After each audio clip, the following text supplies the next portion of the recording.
miracles of Jesus's ministry and the resurrection, but also the moral importance of this story and the fact that it's supposed to be essentially the central event of human history. That although we may have a higher standard of historical evidence compared to other average historical facts, we should expect a much higher standard of evidence, perhaps even higher than what we have available to us as it stands. Yeah, I don't agree with that attitude at all, Alex. And I got myself into some controversy by saying this. Recently, it seems to me that in virtue of what's at stake in believing in the existence of God and Christ, that it would be wrong to demand higher standards of evidence for this. If anything, it would seem to me that one would be more ready to believe if there's any sort of shred of evidence that would be supportive of it because of the tremendous practical benefits from its being true. And this is the idea of the Pascalian wagering, again, that you mentioned earlier.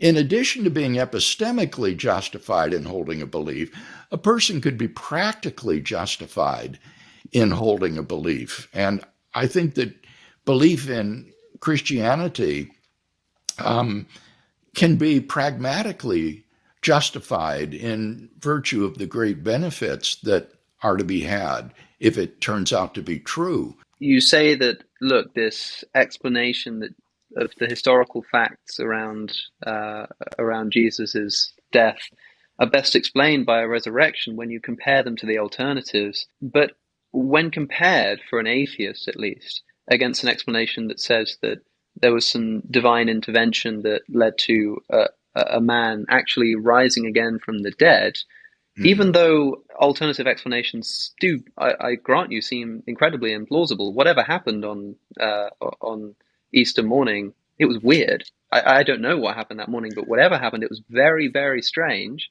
Yes. But it doesn't seem obvious to me that even though these different explanations aren't particularly compelling, that should increase my credence in the belief that a man rose from the dead, which seems infinitely less plausible.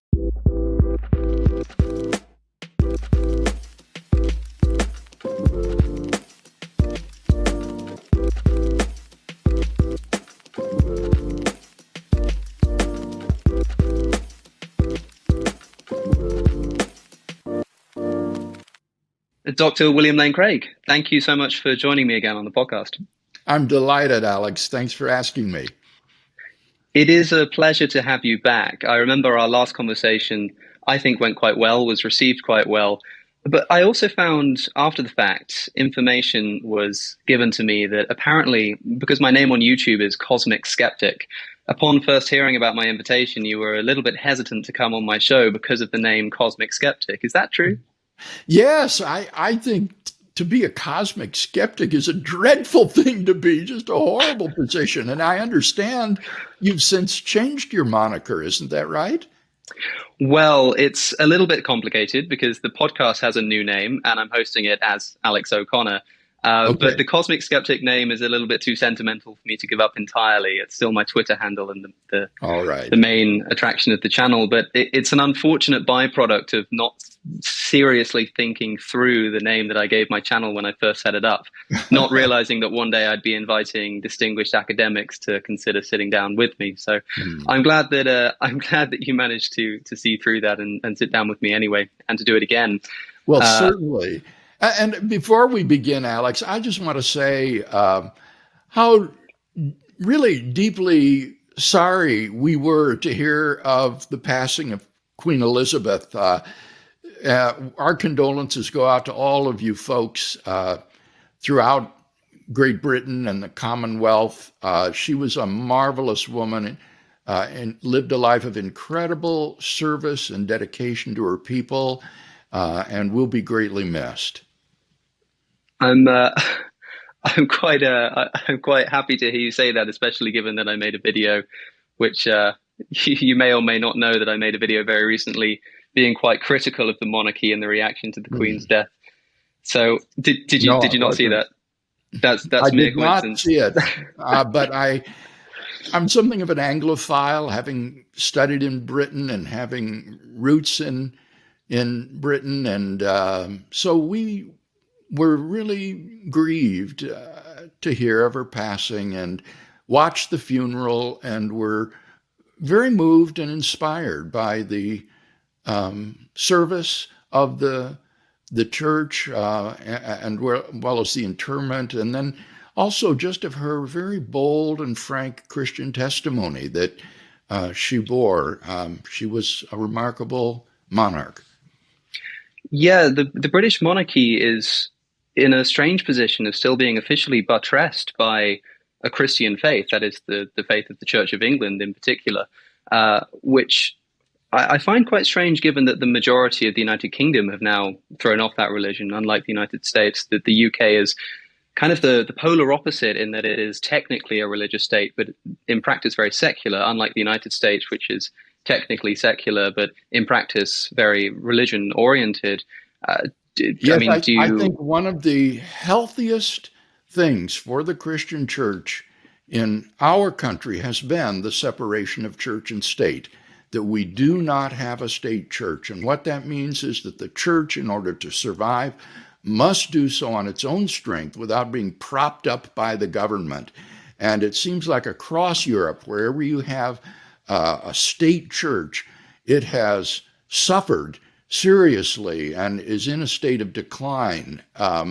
Whereas this separation of church and state that we have in the United States has been very, very bracing for the religious vitality of our nation. Well, yeah, one of the things that people don't realize is that the separation of church and state is as much supposed to serve the church as it is supposed to serve the state. The origin of Thomas Jefferson's wall of separation Yes. was in a letter wishing to protect the Danbury Baptists, I believe, from persecution by the government. And so it actually works the other way around to what a lot of people think it is. Now we hear talk of the separation of church and state as don't allow religion to meddle in government affairs, but it has its origins in an equal and opposite force, not allowing government to interfere in religious affairs too. Yes, that's absolutely right. We've got in this country both what's called the Establishment Clause and the Free Exercise Clause.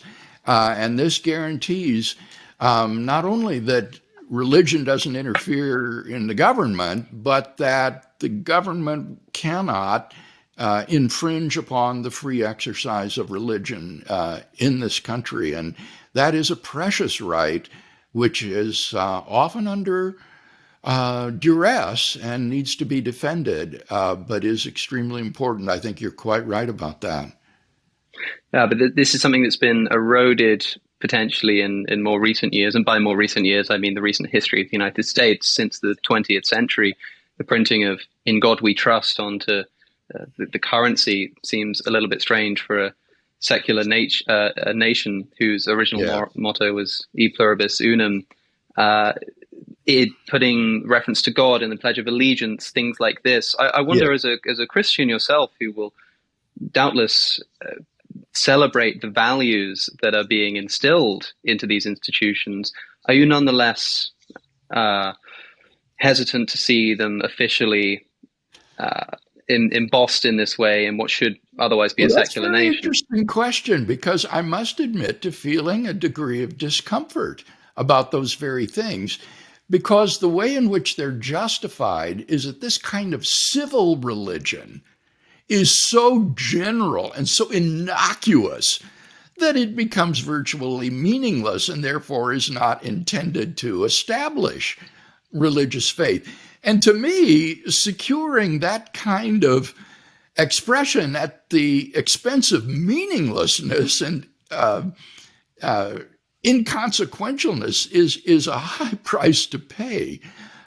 So I do feel somewhat uncomfortable about that. I would rather have these phrases be imbued with deep, significant meaning and excluded than included at the price of triviality. Yes, well, I see this problem happening all the time. I remember, for example, in my Catholic upbringing, being forced to recite the Our Father and the Hail Mary, goodness knows how many times per day. And it got to the point where It's as though the words didn't mean anything to me anymore because I was Yeah. reciting them as if a poem or something rather than really reflecting on Mhm. every single word. Do you think actually, I mean, because the Our Father in particular, it comes from a gospel recording of Jesus when asked by his disciples, "How is it that I pray?" Jesus Yeah. responds by saying, "Well, pray to our Father who art in heaven, hallowed be thy name." And these are where the words come from. Come from. Do you think that the Our Father is supposed to be recited in maybe a word for word or at least statement for statement fashion, or do you think that that was more an intention of generally how someone should approach prayer? The latter. I think it was supposed to be a schema that you would follow in your praying. You would first honor God and his name, and then you would pray for your daily needs. And this wouldn't simply be provision of food, but for other needs, and then for the advent of God's kingdom. It seems to me this is sort of a general schema that we as Christians can follow in our prayers, but not to be something that is said by rote memorization. Yes, I remember that one time, and psychoanalyze this as much as you like, but I had a dream that I was dying in a plane crash, and it kind of confirmed this no atheists in foxholes narrative. And that when I was in this plane crash in my dream, one of my first instincts was to say an Our Father, to think, look, just in case, let's see what we Yeah, can do here. And one of yeah, the things that occurred, and it was in that strange situation where you're kind of in control but not in control of what you're doing in a dream. It wasn't a lucid dream. I started saying the Our Father, but I went out of my way to say it in original phrasing. I tried to change every single word or oh, every single well, that's phrase. commendable. And it was as if in that moment of where prayer, if it's going to be tried and let's see if this really works and done properly, it was an exercise in trying to really actually get to grips with the words. And I think this is where a lot of religious instruction may go wrong. And what puts so many people off is this ritualistic approach to Yes. engagement with religion that you see Oh, across schools when it should yes, be I about actually agree. engaging with the subject. Yes, and what you did in your dream was you made that your own by putting it in your own words instead of just um, a ritualistic recitation. You made it a genuine prayer in that sense. I think that's commendable. Yeah, and that's the first time I've mentioned that story publicly, and I do wonder what the religious online will make of it because they'll probably want to read into it a bit. I must say that I think it's a little bit weak and potentially self-defeating for people to say, "Aha, see, in your moments of despair, you turn to God." It's as if saying, "Look, I know that we can't convince you with reason and argument and Oh, evidence, but I tell you what, when you're in your most desperate situation, then maybe you'll finally consider it." I don't know if that's as strong of an argument as it could be, just to preempt that response from people. But I did find that interesting yes, that yeah. was a response, as if I was finally willing to take this Pascalian wager that I've been told so many times is actually a Yes. con.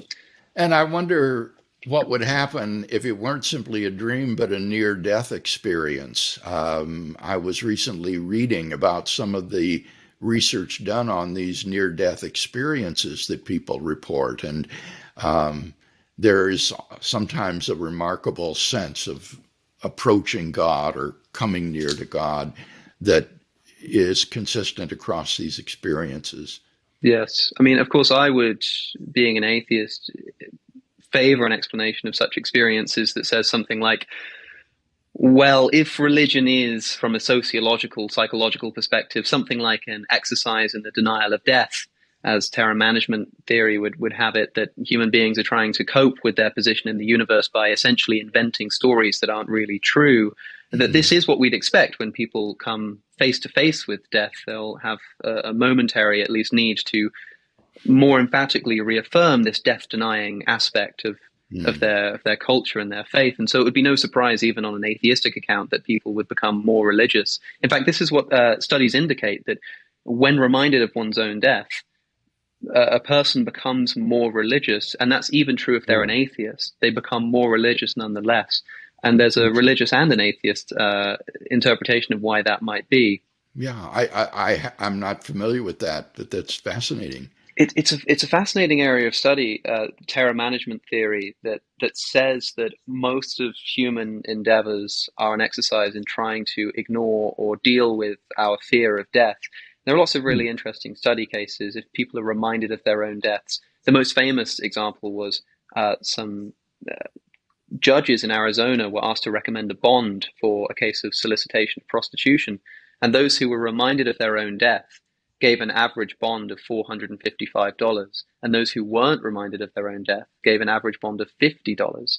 And the theory was that if most of human culture and human activity is an exercise in dealing with our fear of death, then when reminded of our death, even in a fairly subtle way, we become more in need of affirming the things which deny our death, which in this case would be taking part in something bigger than the individual, like the legal system for a judge. That would be their way of contributing to a culture that exists outside of them.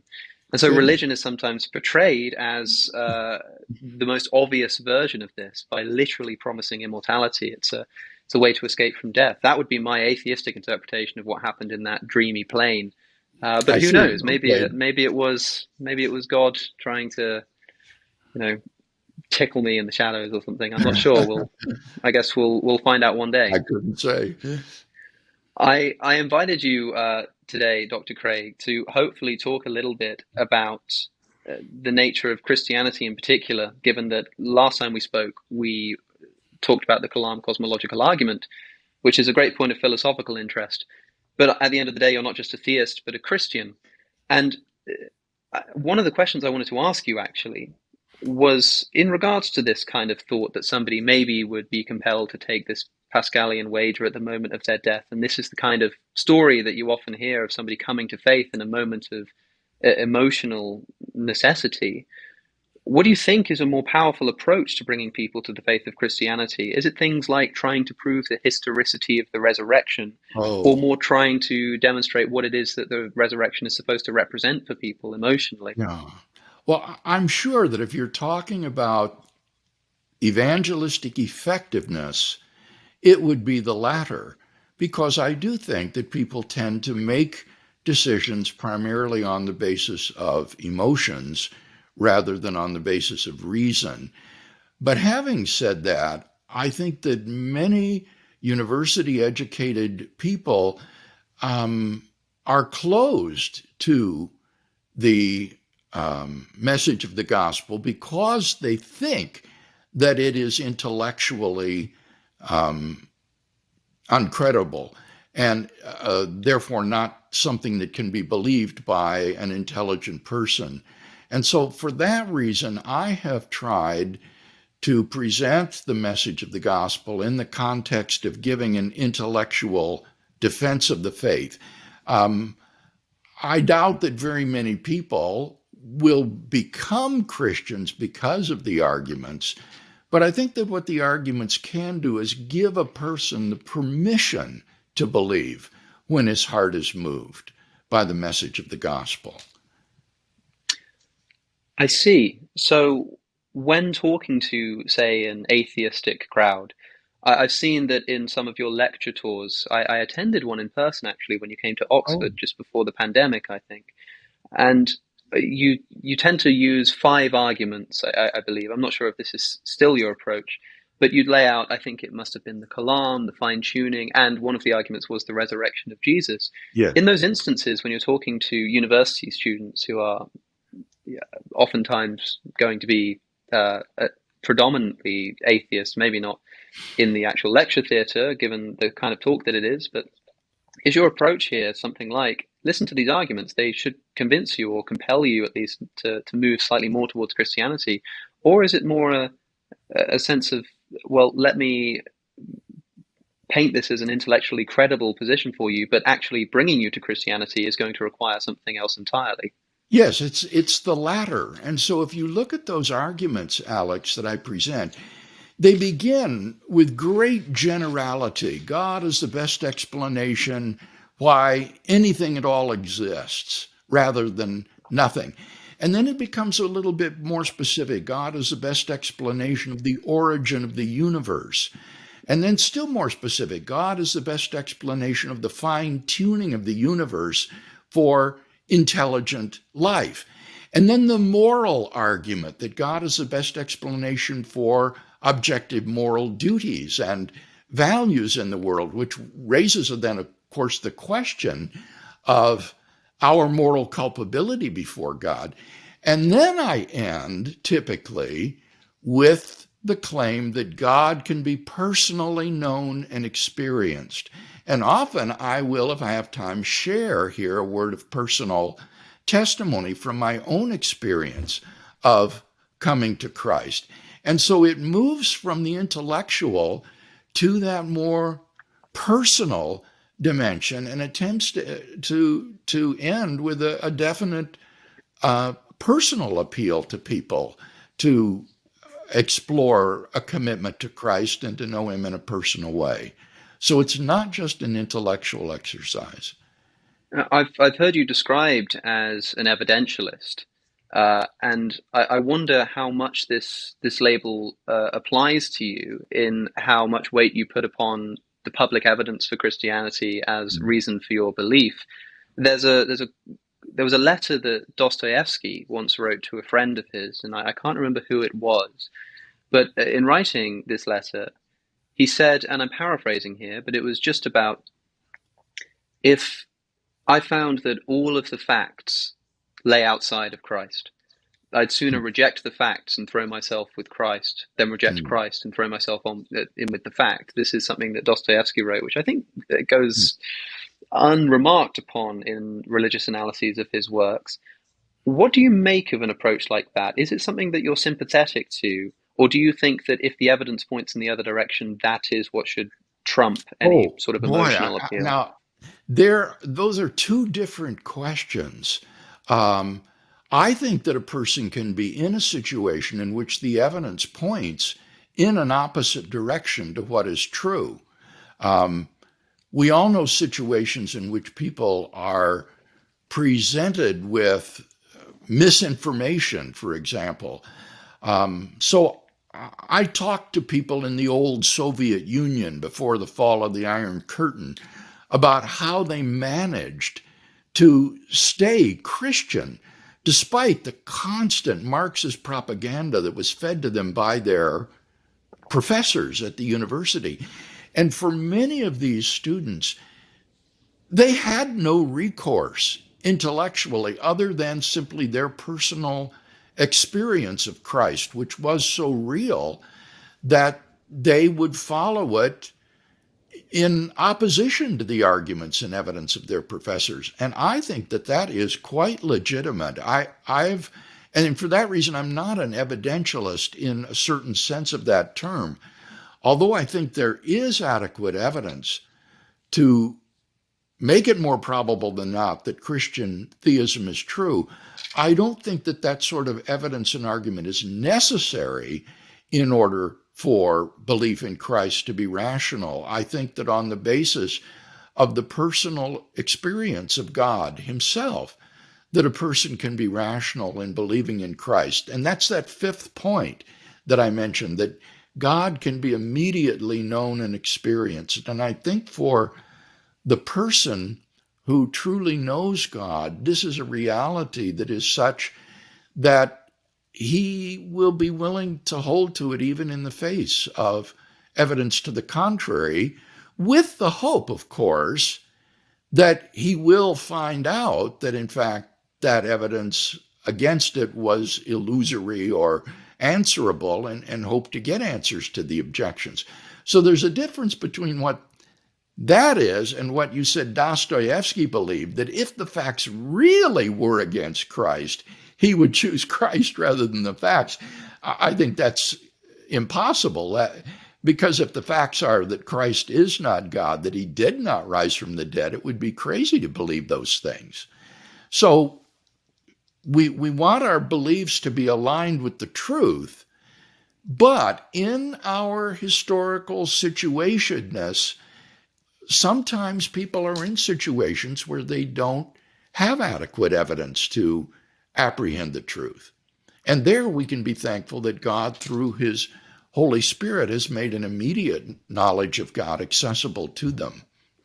So would you say something like let's say, sufficient evidence, and by evidence I mean things like empirical evidence, Yes. analytical reasoning, as opposed to personal experience, might not be sufficient reason to engender a belief in God, but could potentially be a good reason to disbelieve. Let's say if there were evidence strictly to the contrary, if the bones of Jesus were discovered, for instance, to give a famous example, Mhm. this would be the kind of thing, or I should form it as a question, would this be the kind of thing that would essentially just invalidate all of the religious experience that you may have had in your life, that you say sort of exists in a different evidential plane?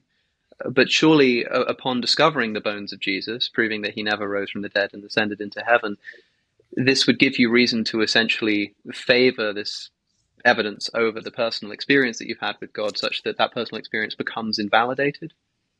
If the bones of Jesus were actually discovered, then the resurrection would be false and you should not believe in it.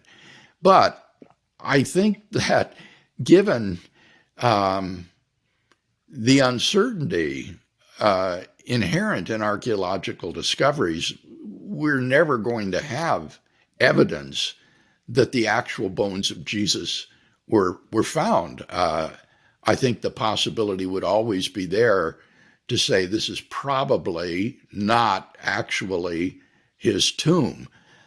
Fortunately, I don't think we find ourselves in that situation, Alex, because I think that the evidence for the historicity of Jesus' resurrection, including the empty tomb, is very strong. And so I don't feel that sort of tension between faith and fact. To me, faith and fact are aligned.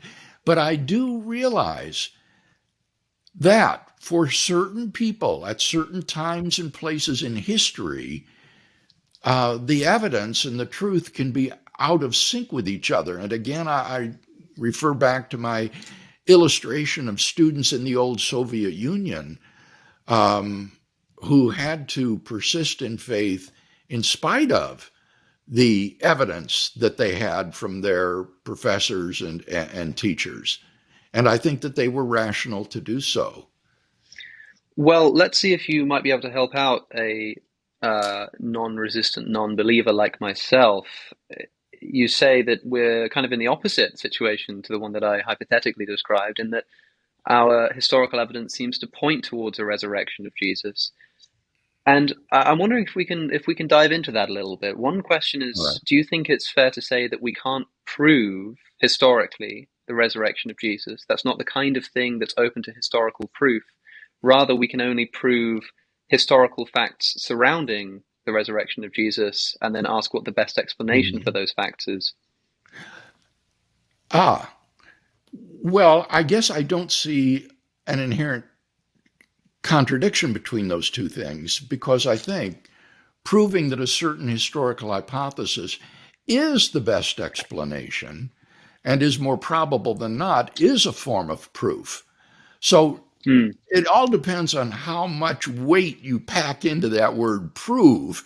If you mean a mathematical demonstration, then of course you cannot, but that's simply inherent in the nature of historical inquiry. But if you mean prove in the sense of provide good historical evidence for a conclusion to make it more probable than not, in that sense, I think it can be proven. So here's a question, because this comes up a lot. People will often say that when we look at the evidence for the resurrection of Jesus, we don't have very much. We have the Gospels, we have the letters of Paul, we have passing reference to Jesus' existence in some extra biblical texts. This isn't very much. And then a response often comes, okay, maybe this isn't a whole lot, but by the historical standards that we usually apply to look at cases of what may have happened in history, we have this wealth of evidence. You know, if you compare the attestations to Jesus's ministry to any other historical figure of the time, it Yes. dwarfs it. Do you think that because of the radical nature of the claim being made here, not just involving the miracles of Jesus's ministry and the resurrection, but also the moral importance of this story and the fact that it's supposed to be essentially the central event of human history, that although we may have a higher standard of historical evidence compared to other average historical facts, we should expect a much higher standard of evidence, perhaps even higher than what we have available to us as it stands. Yeah, I don't agree with that attitude at all, Alex. And I got myself into some controversy by saying this. Uh, Recently, it seems to me that in virtue of what's at stake in believing in the existence of God and Christ, that it would be wrong to demand higher standards of evidence for this. If anything, it would seem to me that one would be more ready to believe if there's any sort of shred of evidence that would be supportive of it because of the tremendous practical benefits from its being true. And this is the idea of the Pascalian wagering, again, that you mentioned earlier. In addition to being epistemically justified in holding a belief, a person could be practically justified in holding a belief. And I think that belief in Christianity can be pragmatically justified in virtue of the great benefits that are to be had if it turns out to be true. Now, having said that, though, I do think that it is also epistemically justified, and I wouldn't want to be misunderstood there. I just said a moment ago that I think it can be proved, by which I mean that you can show that the best explanation of the established facts concerning the fate of Jesus of Nazareth is the explanation the original disciples gave, that God raised him from the dead. But I wouldn't apply to that epistemic justification a different standard than you would apply to other events in history. Even despite the fact that this is a far more significant historical event and one which we're expected to believe is authored by a supernatural creator who has a very strong interest in us coming to believe that it occurred. I think this is that even from a secular perspective, there's that old maxim of Carl Sagan's that extraordinary claims require extraordinary evidence.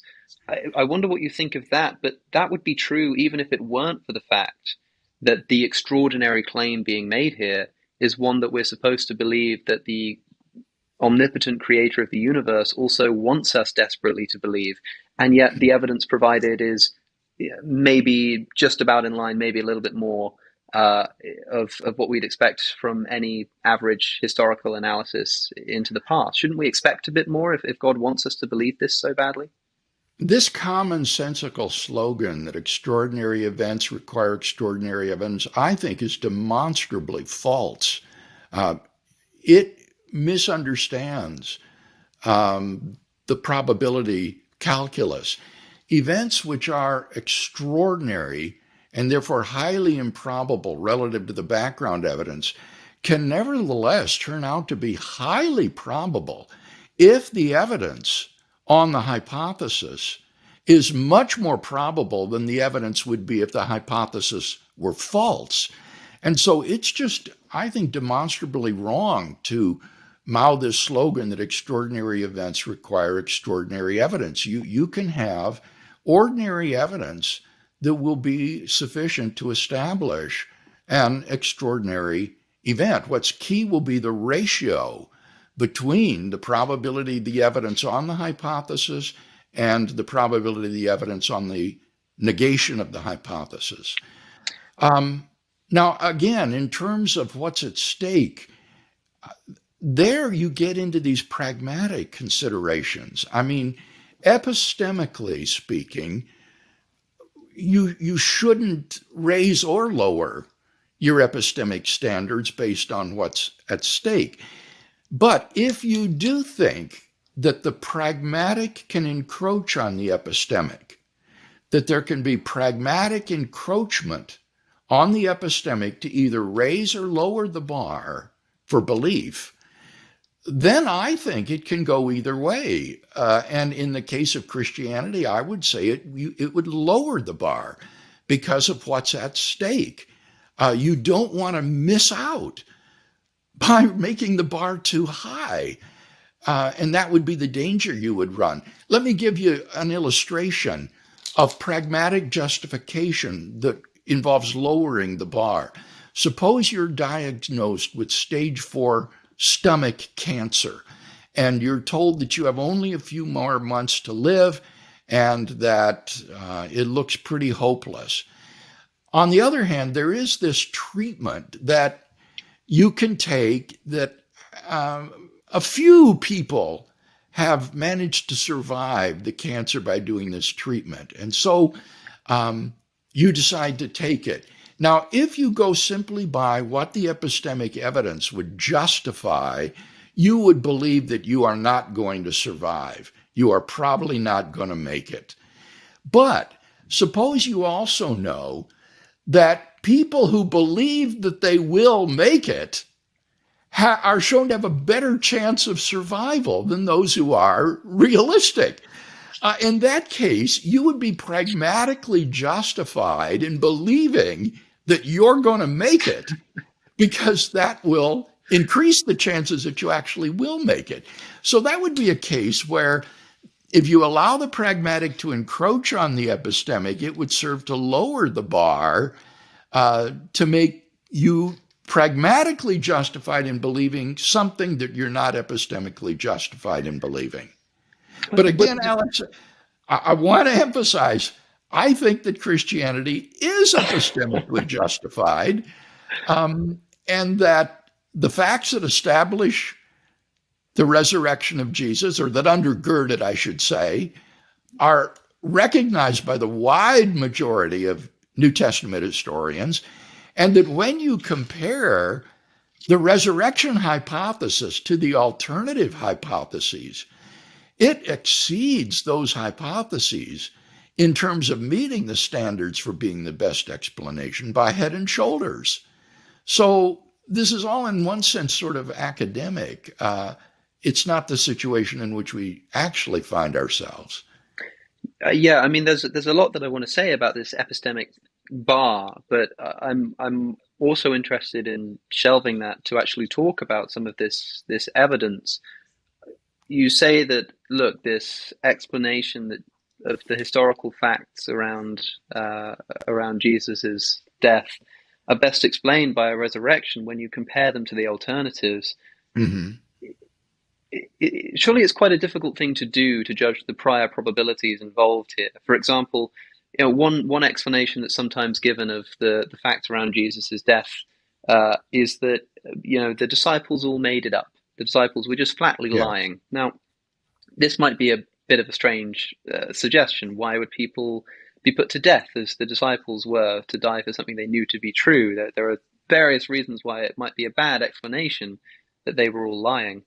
But when compared, for an atheist at least, against an explanation that says that there was some divine intervention that led to a man actually rising again from the dead, even though alternative explanations do, I grant you, seem incredibly implausible. Whatever happened on Easter morning, it was weird. I don't know what happened that morning, but whatever happened, it was very, very strange.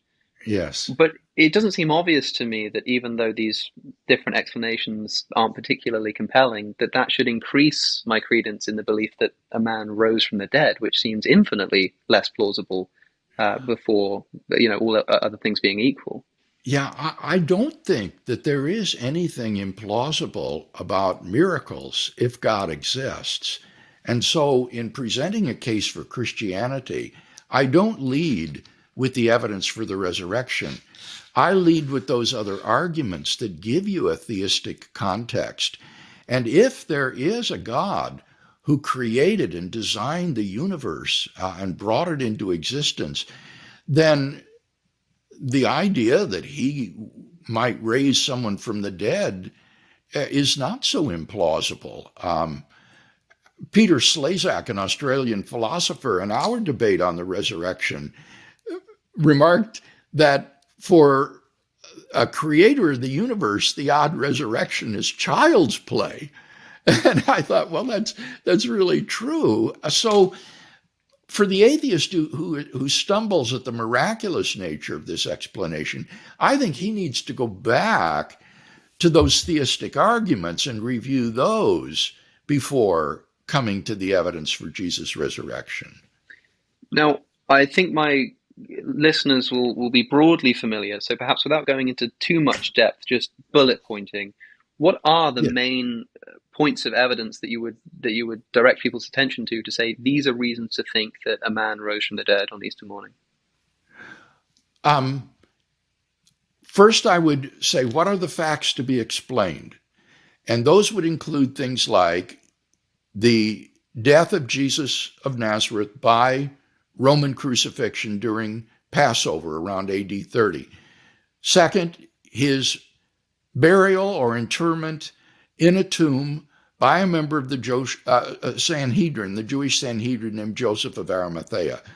Thirdly, the discovery by a group of his female followers on the Sunday morning after the crucifixion that that tomb was empty.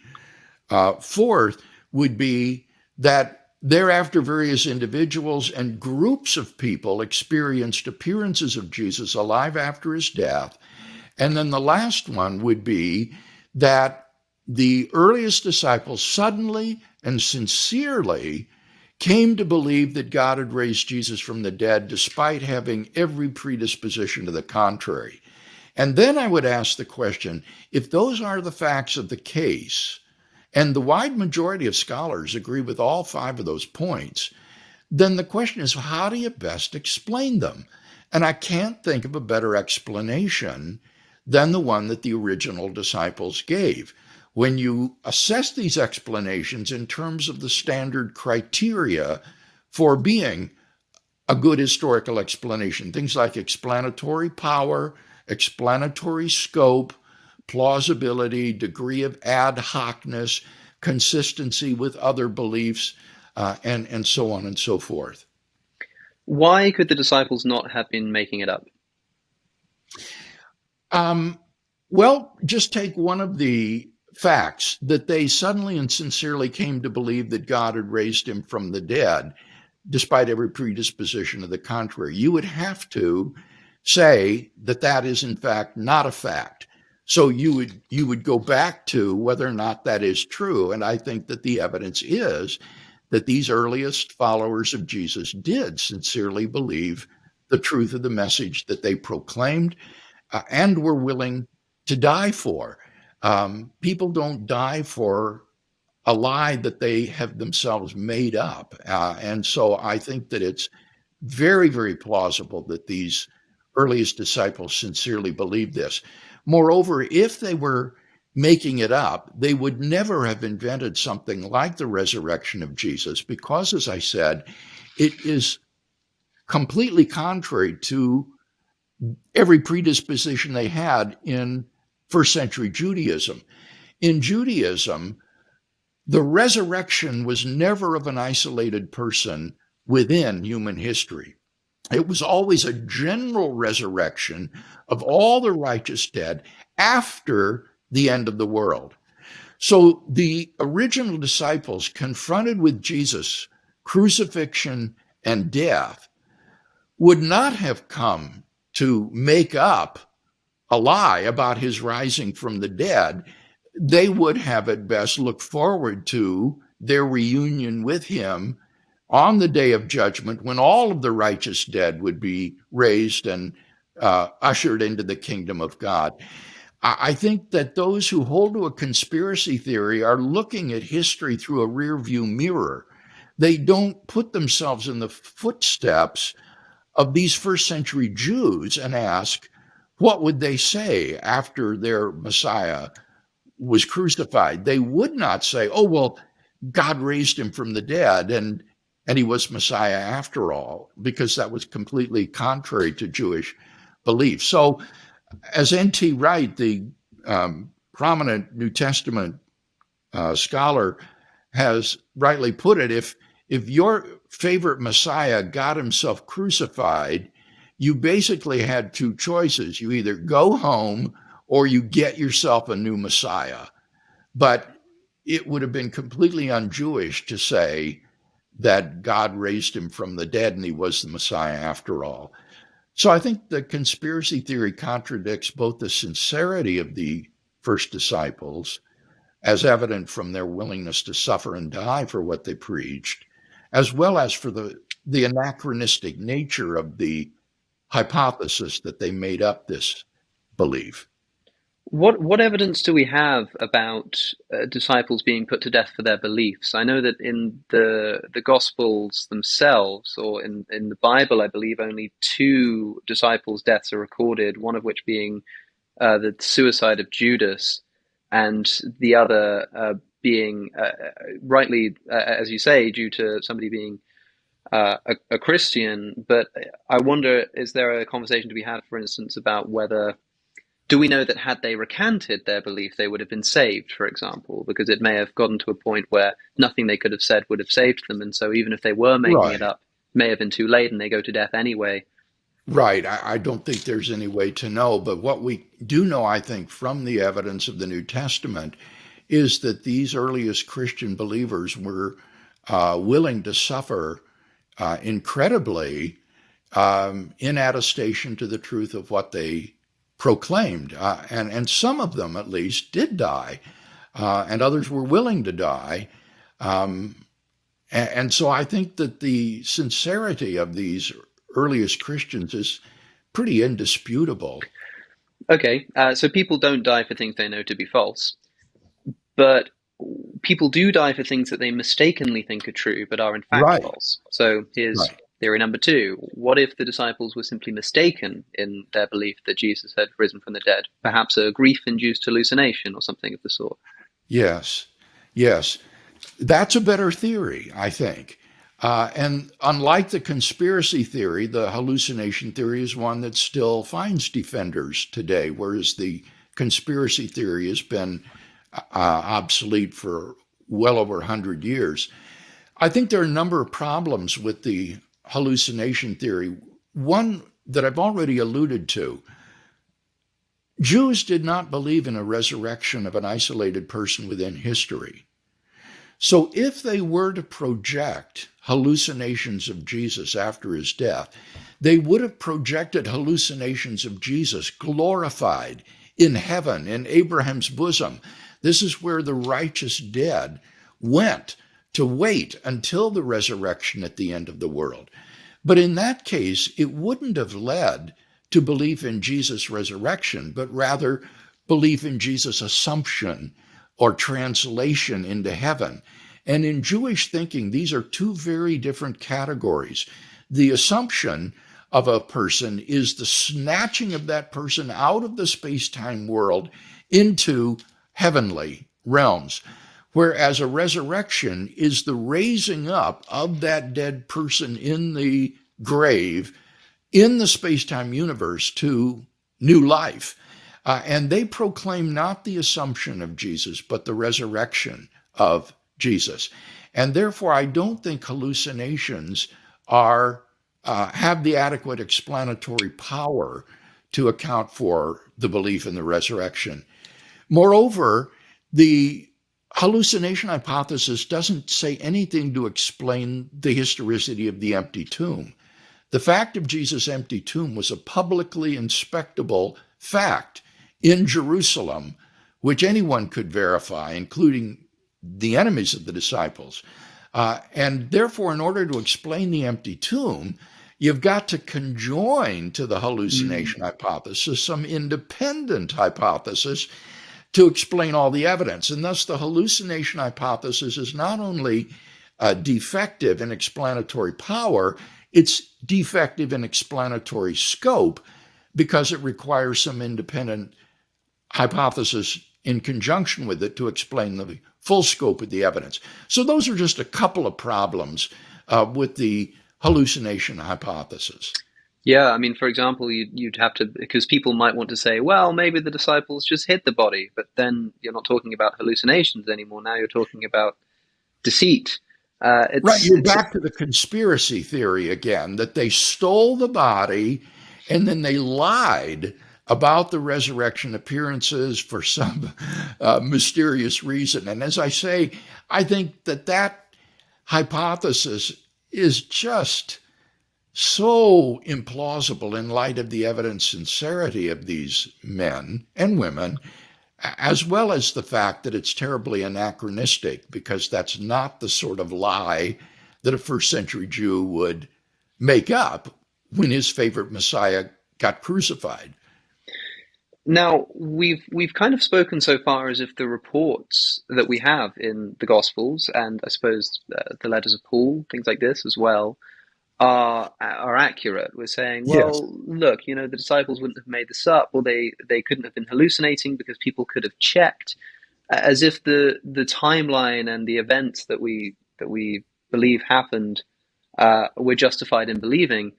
What if the very reports of the disciples' death and their beliefs and and what they, not just what actually happened, but the reports of what these people claimed happened, are mistaken?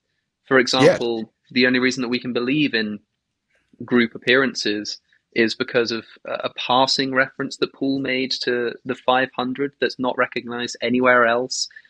Group appearances appear in some of the Gospels, not others. Yes. Indeed, there are no post-resurrection appearances at all in the earliest Gospel, which is thought to be the source for Matthew and Luke as well. It seems a little bit kind of spotty, and people might ask, okay, sure, if these group appearances happened, you'd be hard-pressed to explain them as a hallucination.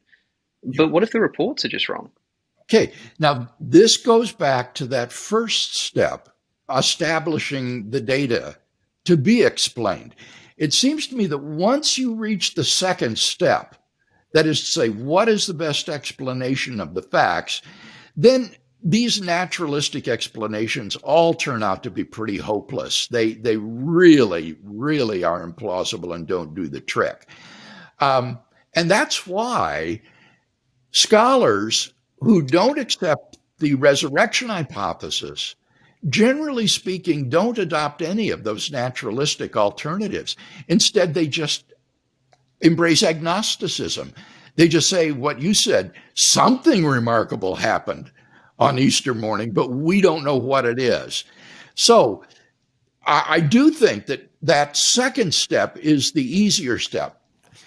What I didn't appreciate when I did my study of the historicity of the resurrection in Germany under Wolfhard Pannenberg is the degree to which the first step, that is to say, establishing the data to be explained, represents the wide majority view of contemporary New Testament scholars. That is to say, things like Jesus' crucifixion, honorable burial, the discovery of his empty tomb, the post-mortem appearances, the transformation of the first disciples. These represent the wide view, widely held view of the majority of scholars, whether liberal or conservative, Christian or non-Christian. These facts are pretty convincingly established. So take, for example, the post-mortem appearances of Jesus. These are attested, as you say, in this extremely early tradition that Paul quotes in 1 Corinthians 15 and then hands on to his converts in Corinth. This tradition goes back to within the first 5 years after the crucifixion of Jesus, and therefore is not plausibly explained away as a late legendary development. Rather, people were still alive, were still around, who had seen these post-mortem appearances of Jesus. Moreover, these appearances are multiply and independently attested, as you say, in the Gospels, such as the appearance to the 12 disciples. And therefore, we have really good historical grounds for believing that these disciples experienced these post-mortem appearances of Jesus. Even in Mark, where, as you say, a resurrection appearance is not narrated, nevertheless, Mark clearly knows of resurrection appearances of Jesus because he foreshadows them when Jesus says, "Go into Galilee, there you will see me." And so the disciples in the other Gospels then go to Galilee and do experience these appearances. So even Mark knows of them, but simply foreshadows them and doesn't narrate them.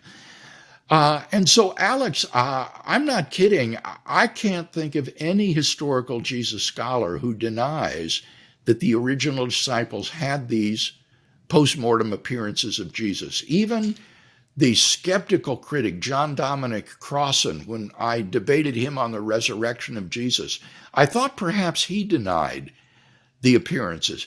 But he was indignant when I suggest that. He says, of course I believe that they had these experiences. So again, you're back to whether or not these can be plausibly explained on the basis of psychological phenomena like hallucinations. But it's pretty difficult to deny that they occurred. Well, I mean, we have, it seems a little suspicious to me, shall we say, that Yes. in Mark's gospel we end with no account of a post-resurrection appearance, but essentially a prediction. Go to Yes. Galilee and Jesus will meet you there, and that's it. And then we have the Gospel of Matthew, the next earliest, which reports, okay, a meeting of Jesus with the 12 at Galilee, as predicted by Mark, if being used as a source, potentially something, if this didn't really happen, that the author of Matthew could have said, well, look, this is something Mark said was going to happen, so maybe we should include it. And crucially, in that report that Matthew gives of the appearance to the 12 at Galilee, not all of the disciples even believe. Some of them doubt. And so it can't be this obvious, wow, look at this appearance of Jesus, undeniable proof that he's risen from the dead. I mean, some of the disciples who've been with him for his entire ministry were present at this appearance and doubted that it was him. They didn't, like, it wasn't even universally obvious to the people there that it was Jesus. And then Luke's gospel, the next earliest, we have the addition of more appearances. We have the road to Emmaus, the appearance to the two disciples walking along the road to Emmaus. We also get the addition of the ascension. And then John's gospel, the latest gospel, the latest gospel written according to most biblical scholarship, more fanciful still. Now we have appearances of Jesus that require him to move into rooms with locked doors, and then you have the story of doubting Thomas coming up and touching the wounds. In other words, the further away we get on the timeline from the actual event itself, the more fanciful and the more frequent these appearances seem to be recounted. Is this not?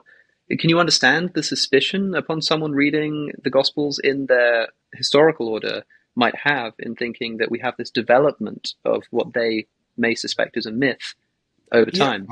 I can understand it, but I think that that is based upon a failure to appreciate the effort of New Testament historians to get at the traditional sources behind the gospel stories, so that it's not simply the date of when the gospels were written. What's important here is the date of the traditions that they embody. And so, for example, in Matthew and Luke, you have traditions of the appearances that are independent of Mark. They didn't come from Mark, but neither are they simply invented out of whole cloth by Matthew and Luke, because they have these telltale signs of tradition that has been handed on and received by these authors. And similarly with the traditions in John. So I think what you've got is multiple independent traditions of these post-mortem appearances of Jesus. And it won't do to just write these off as legendary or mythical, because they go right back to the earliest sources, such as Paul's tradition that he hands on in 1 Corinthians 15, which goes back to within 5 years after Jesus' death, the pre-Markan passion story of Jesus, which foreshadows his appearance in Galilee and is an extremely early source. And then you've got these sources behind Matthew and Luke and John that also speak of these post-mortem appearances of Jesus. So it would be unreasonable to just say that these are all late developing legends that did not characterize the experience of the earliest disciples. And as I say, this isn't just sort of my opinion. This is the virtually unanimous opinion of historical Jesus scholarship. I find it fascinating. It's strange, you know. I like to keep these podcasts conversational, and so I don't prepare strictly. But I had an idea Yeah. of things that I might want to say in response to you. But as with our episode on the Kalam, you surprise me sometimes with how powerfully you can respond to these points. Talking of disciples lying or hallucinating, I often hear Uh-huh. talk about points that I know you've given yourself in the past about why would they invent women discovering the tombs, or you don't get Yes. group hallucinations occurring. And I, I have things to say on these points, but to hear about it just in principle, why would these disciples hallucinate something that's totally out of accordance with their religious tradition? And indeed, why would they make that up if they weren't hallucinating it? I think it's fascinating, and so I hope people listening have. I mean, I feel like I haven't challenged you as much as I expected to, but I've just been so interested in letting you explain these in their depth because I think they're Well, wonderful responses.